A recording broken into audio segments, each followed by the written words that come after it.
We're going to look at examples 4 and 5 in your section 3.5 notes.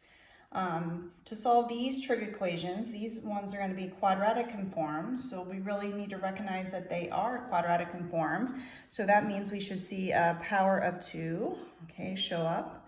And then our three main ways to solve these are to use factoring, the quadratic formula, and the square root property.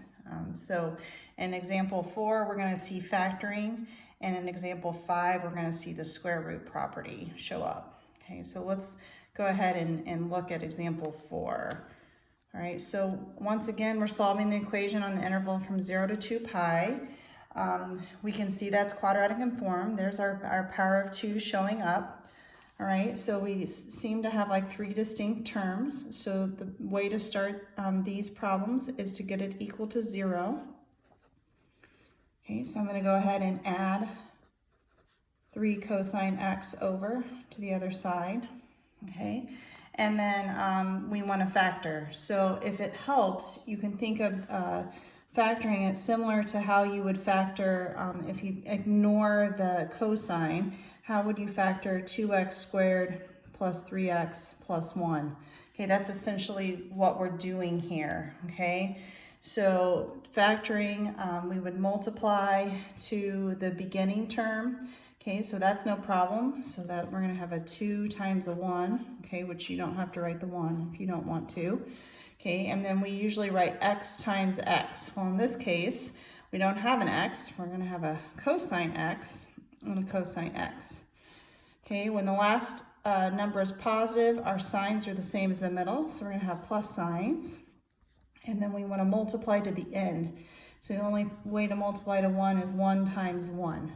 Okay, you can check this by using FOIL. Okay, so 2 cosine squared x, that's what we would have right there. Okay, we have a positive 2 cosine x and a positive 1 cosine x, 2 and 1, that adds to 3. And then the 1 times 1 is the easiest part to check. Okay, so we have it all factored. All right, now that we have it factored, we want to set each factor equal to 0 and solve for the cosine of x that's in there. Okay, so here we would subtract 1 and divide by 2 to end up with cosine of x equal to negative 1/2. And here we would have the cosine of x equal to negative 1. Okay, probably the easiest part of this is here.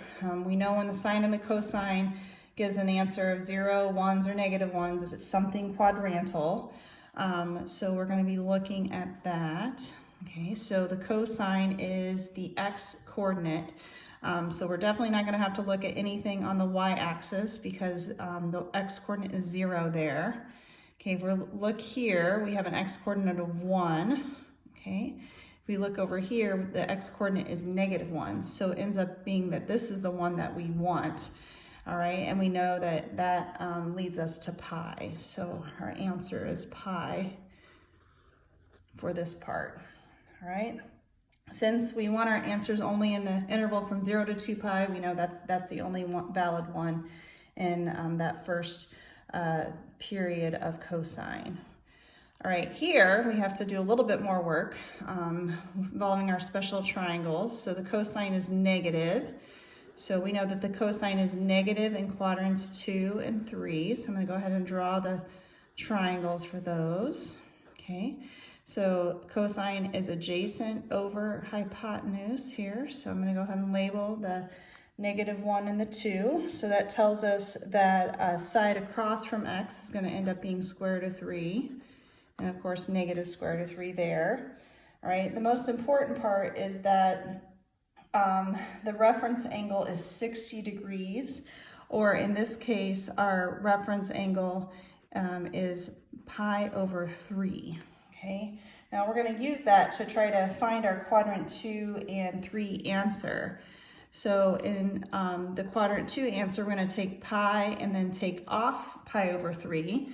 So our quadrant 2 answer is going to be 2 pi over 3, okay?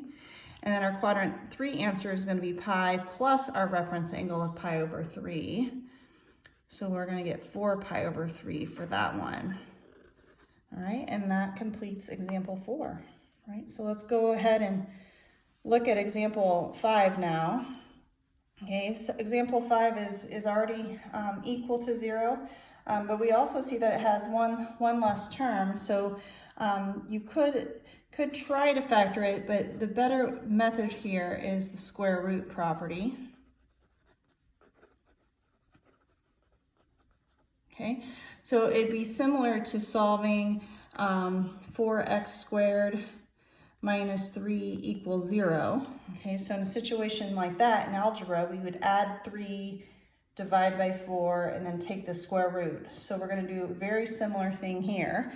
Just like I said, we're going to add the 3, so we get 4 sine squared x equal to 3.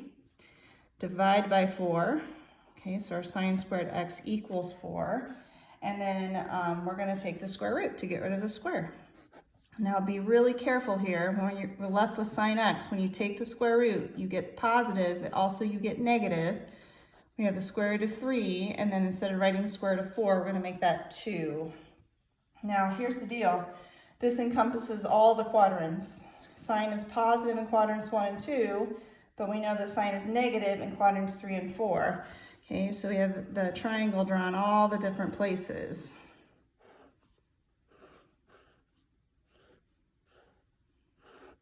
Okay, so we can draw all 4 triangles. You may just need the first quadrant to help you find the reference angle and then go from there.